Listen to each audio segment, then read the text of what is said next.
Bonjour à tous et à toutes et bienvenue à ce premier tuto hors série. Aujourd'hui, je vais vous présenter une alternative à la suite Office qui s'appelle LibreOffice. Dans ce tuto, je vais vous expliquer quelles sont les différences entre LibreOffice et la suite Office de Microsoft. Je vais vous montrer comment installer LibreOffice et je vous expliquerai aussi comment sauvegarder soit en LibreOffice, soit en Office. Bon visionnage à tous!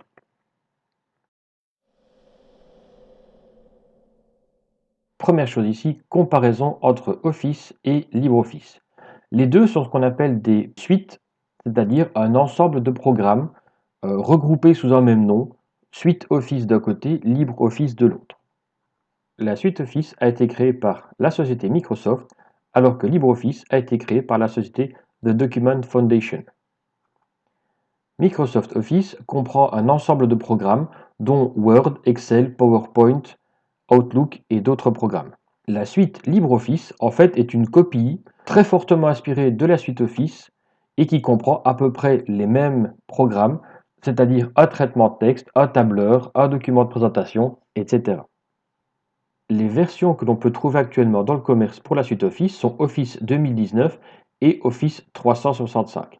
La différence entre les deux, c'est que Office 2019 est une suite que l'on achète une fois, que l'on installe et qui est bon tant que le PC tourne, alors que Office 365 fonctionne par abonnement, c'est-à-dire qu'on paye tous les ans pour pouvoir utiliser à nouveau le programme.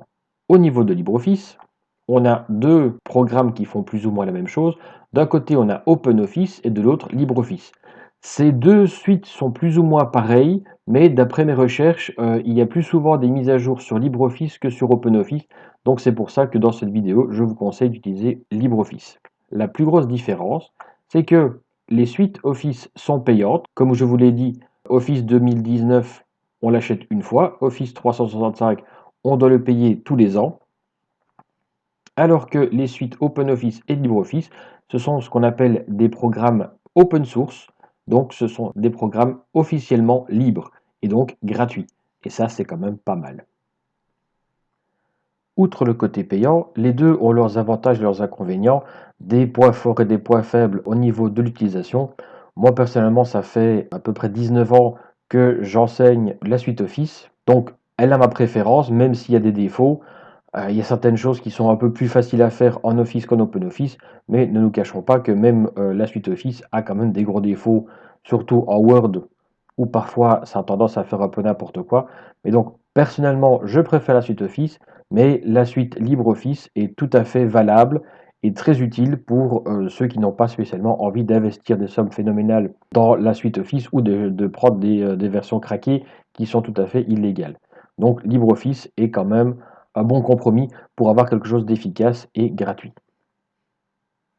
Autre chose aussi qu'il faut savoir au niveau de la différence entre Office et LibreOffice, c'est que au niveau de la suite Office, jusqu'en 2007, ils avaient une interface qui était plus ou moins la même depuis le début, avec une barre de menu et en dessous des barres d'outils sur lesquelles il y avait des outils. Ça, si vous avez suivi mes vidéos précédentes, je l'ai déjà expliqué. Et il y a eu une grande révolution à partir de 2007. Ils ont entièrement changé l'interface en mettant ce qu'on appelle maintenant des rubans outils. Et la différence, c'est que lorsque l'on clique sur les menus, c'est tous les rubans outils en dessous qui se modifient. La suite LibreOffice n'a pas subi cette modification en 2007 et donc continue actuellement encore à avoir les menus et les boutons dessous qui ne bougent pas. Donc si on compare ici entre l'interface de la suite Office avant 2017 et la suite LibreOffice, on voit qu'on a quand même plus de similitudes. Donc si maintenant vous êtes habitué à travailler avec les dernières versions de Word et que vous essayez de travailler avec LibreOffice, il faudra essayer de creuser un petit peu vos ménages pour vous rappeler comment on le faisait avec les anciennes versions. Mais comme je vous l'ai dit, LibreOffice fonctionne quand même très bien. Dans cette deuxième partie, je vais vous montrer comment installer la suite LibreOffice. Dans la description, je vous mettrai aussi le lien pour le télécharger, mais si vous ne passez pas par là, vous pouvez toujours aller directement sur Google, vous tapez LibreOffice. Le premier lien que vous avez ici, vous cliquez directement dessus.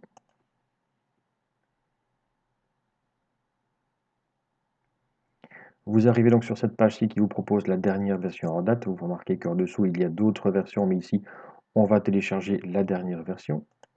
Télécharger. Une petite fenêtre apparaît ici. Vous cliquez sur enregistrer le fichier. Et là, on va laisser le temps à l'ordinateur de télécharger. Ne vous étonnez pas, l'installation en elle-même peut prendre un petit peu de temps, mais vous verrez que ce n'est vraiment pas compliqué. Une fois que c'est téléchargé, en fonction du programme que vous utilisez pour aller sur Internet, moi dans mon cas ici, c'est Firefox, je vais aller chercher mes téléchargements, outils téléchargement. Mon programme d'installation est ici, je fais un double clic. Il me dit que c'est un programme exécutable, est-ce que je veux l'exécuter? Oui, je fais donc OK.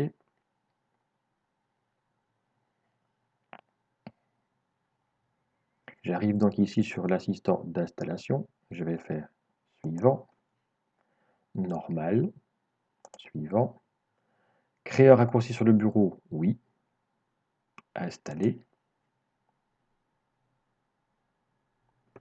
et là on va le laisser installer. Attention ici qu'il vous demande si vous voulez bien l'installer, il faudra faire oui. Autre chose aussi où il va vous embêter un petit peu, c'est qu'il va vous demander de fermer votre programme pour aller sur Internet. Donc dans mon cas ici, je vais devoir fermer Firefox pour qu'il ne pose pas de soucis.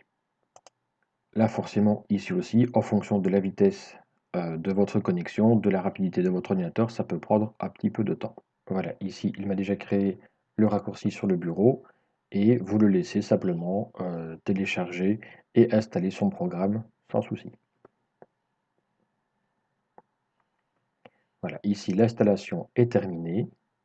Donc on fait ici terminer. Ne vous étonnez pas, il se peut qu'une fenêtre apparaisse pour vous dire qu'il a besoin de redémarrer l'ordinateur pour compléter son installation. Dans ce cas-là, simplement, vous le laissez faire, vous éteignez l'ordinateur, vous le rallumez et ça devrait fonctionner sans aucun souci.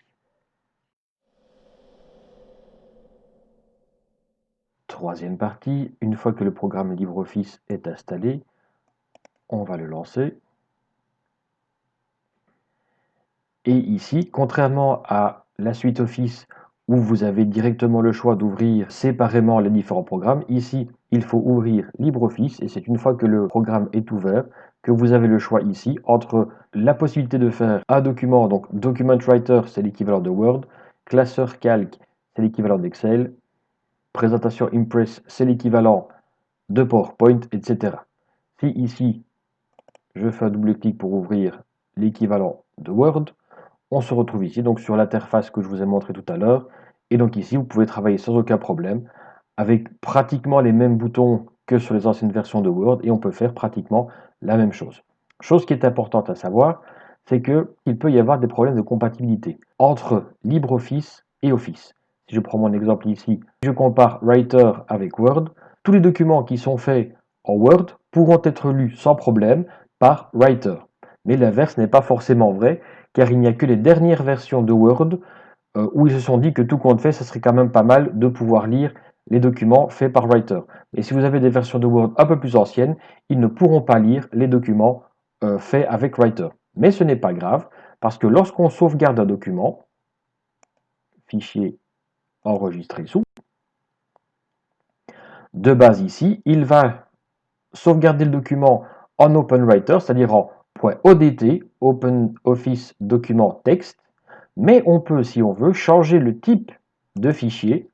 Et pour cela, on va voir qu'il y a moyen d'enregistrer sous les versions les plus récentes de Word, donc Word 2007-365, donc vous voyez les documents en DocX, mais on peut également les sauvegarder en Word 97-2003, donc en .doc. Donc OpenOffice Writer permet non seulement d'enregistrer directement dans son format natif, c'est-à-dire le .odt, mais peut également enregistrer avec les anciennes versions de Word ou les nouvelles versions de Word.